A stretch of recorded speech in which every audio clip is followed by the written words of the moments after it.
마태복음 5장 27절에서 30절 말씀 제가 봉독해 드리겠습니다. 또 간음하지 말라 하였다는 것을 너희가 들었으나 나는 너희에게 이르노니 음욕을 품고 여자를 보는 자마다 마음에 이미 간음하였느니라. 만일 내 오른 눈이 너로 실족하게 하거든 떼어내 버리라. 내 백체 중 하나가 없어지고 온 몸이 지옥에 던져지지 않는 것이 유익하며, 또한 만일 내 오른손이 너로 실족하게 하거든 찍어내 버리라. 내 백체 중 하나가 없어지고 온 몸이 지옥에 던져지지 않는 것이 유익하느니라. 아멘. 할렐루야. 우리를 사랑하시는 하나님의 크신 사랑과 은혜가 기대되는 멋진 날이 시작이 되었습니다. 오늘도 함께 하시마 약속하신 그 하나님의 약속을 믿으며 우리가 있는 곳에서 하나님의 크신 뜻을 이루어가는 복된 날 되기를 예수님의 이름으로 축복합니다. 오늘 우리에게 주신 하나님 말씀을 통해서 죄를 짓기 전 무엇이 좋은지 생각하십시오. 죄를 짓기 전 무엇이 좋은지 생각하십시오. 이런 제목으로 하나님 말씀을 증거하겠습니다. 예수님은 살인하지 말라는 제6계명의 그 기본 정신은 형제 사랑임을 말씀해 주셨습니다. 우리가 형제 사랑하는 것, 살인하지 않는 것, 그 이유가 뭐냐? 형제를, 이웃을 사랑하기 때문입니다. 그런데 유대인들은 어떻게 해요? 이 계명을 어떻게 이해했느냐? 심판을 받지 않으려면 내가 살인하지 말라 했습니다. 살인하지 않는 이유가 뭐냐? 심판받지 않기 위해서. 그러다 보니 그 율법의 그 정신은 잊어버리고 어쩌면 사람의 눈에 띄지만 않으면 된다. 사람에만 걸리지만 않으면 된다라는 생각을 하게 되어집니다.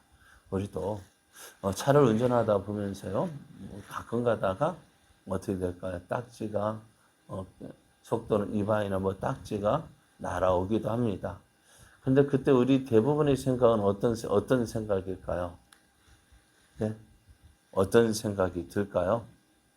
내가 잘못했다라는 생각을 하기보다는 어떤 생각이요? 재수가 없다. 그죠? 오늘 재수가 없어서 걸렸다라고 생각합니다. 그때 왜 하필이면 그때 거기에서 그렇게 했을까? 내 잘못을 생각 안 하고 누구 재수가 없어서 이렇게 됐다. 그러니까 살인하는 것도 마찬가지예요. 재수가 없어 걸린 거예요. 내 잘못한 거 재수가 없어서 걸린 것이지. 그러니까 형제 근본 정신을 잊어버리고 그 사람에게만 보이지 않으면 된다는 그 형식적이고 애식적인 모습으로 우리가 지키고 있다는 것입니다. 그러나 오늘 예수님은 그런 형식적이고 애식적인 그런 형제 사랑이 아니라 진심으로 형제를 사랑하라고 말씀하셔요. 그래서 어떻게 해요? 예배를 드리다가도 형제 간에 어떻게 해요? 원망 들을 일이 생각이 나거든. 어떻게 해요? 하나님 앞에 예물을 드리다가도 드리다가 그것이 생각나서 어떻게 하라고요? 가서 형제와 화해하고 와서 예물을 드리라 했습니다. 그러니까 우리가 하나님 앞에 드려지는 예배도요. 어떤 예배? 형제를 미워하고 욕하고 비방하다가 가끔 한 번씩 짐승을 잡아 제물로 드리는 것과 같은 형식적인 신앙생활이 되어서는 안 된다는 거예요. 또 그 형제와의 화해가 얼마나 시급하냐? 빨리 하라고 말씀해요. 그것을 어떻게 말씀하느냐면요. 재판하러 가는 중이라도 어떻게 급히 화해해야 한다는 것입니다. 상대방이 고소를 했어요. 내게 무슨 잘못이 있기 때문에 고소를 했을 거 아니에요? 고소를 당할 때 많은 사람은 어떻게 생각할까요? 나는 죄가 없는데 이렇게 고소했다면서 고소하는 사람, 그래 한번 해보자. 어떻게 그래서 법 앞에 재판을 받는 거 아니에요. 그런데 내가 아무리 자신이 있다 할지라도요, 어떻게 해요? 법은 내가 자신이 있다고 해서 내 편이 아니에요. 그럼 그 법을, 그 재판을 할 때 어떻게 될지 몰라요. 그러니 어떻게 하라고요? 그 재판정에 가기 전에 빨리 하해하라. 그렇지 않으면은 어떻게 해요? 그 형제를, 이웃을 사랑하는 그 말씀이 지킬 수가 없다는 거예요. 여러분, 재판하면 어떻게 될까요? 끝을 보겠다는 거 아니에요? 끝을 보면 어떻게 되나요? 끝을 보겠다는 것은 뭐예요? 이제 너와 나 재판 끝나고 나면은요, 지든 이기든 어떻게 돼요? 그 사람과는 원수가 되는 것입니다. 그러나 이제 그렇게 하야함으로 이웃을 사랑하라는 이 계명을 지킬 수 있다는 것입니다. 그러니까 그만큼 우리의 사랑, 계명 지키는데요, 형식적으로 해서는 안 되고요, 또 시급하게 지금 해야 하라고 말씀하고 있습니다. 계속해서 예수님은요, 간음하지 말라라는 제7계명에 대해서 말씀하십니다. 간음하지 말라. 어떨까요? 우리는 이 간음하지 말라라는 이 말을요, 외적인 행동으로 나타내는 거예요. 외적인, 유대인들은 어떻게 했냐? 외적으로 행동으로 간음 행위를 하지 않기만 하면은 이 7계명 범하지 다 지킨 것으로 생각을 했다는 것입니다. 사실 우리도 그렇지 않습니까? 앞에서 말씀드린 대로 걸리지만 않으면 된다라는 생각을 많이 합니다. 오늘 간음하는 거, 특히 간음하는 거요. 오늘 우리는 생각하죠. 우리는 마음으로 뭐 행동으로 하지 않았는데 그게 무슨 죄가 되겠느냐 하지만은요.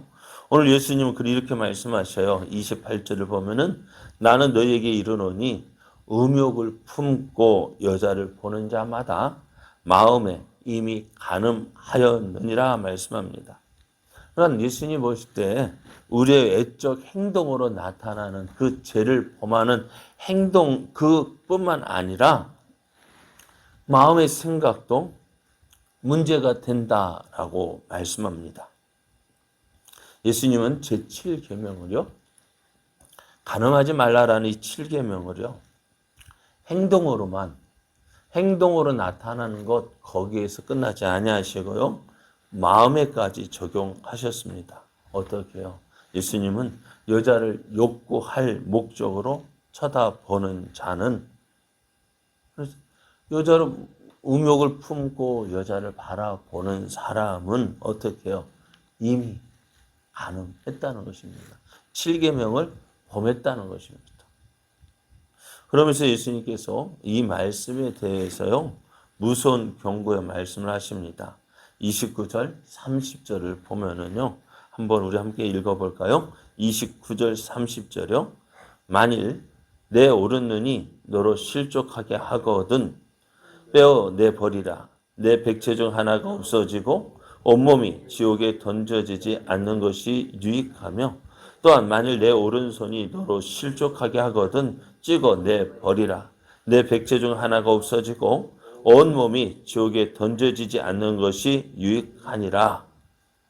이게 무슨 말이에요? 예? 눈은 여자를 보는 것과 연결이 됩니다. 손은 마음의 죄를 수행하는 도구의 의미로 언급이 되고 있습니다. 그래서 이 말씀은요, 여자를 보고 마음으로 범죄하거나 실제적 범죄를 인도하는 어떤 행위라도 하지 말아야 함을 엄히 경고하시는 것인데요. 자, 그런데 한번 이 말씀대로 한다면요, 어떨까요? 우리에게 무엇이 남아 있을까요? 오른 눈, 왼눈, 나만 할까요? 또 오른손, 왼손 찍어내 버리라. 어떻게 할까요?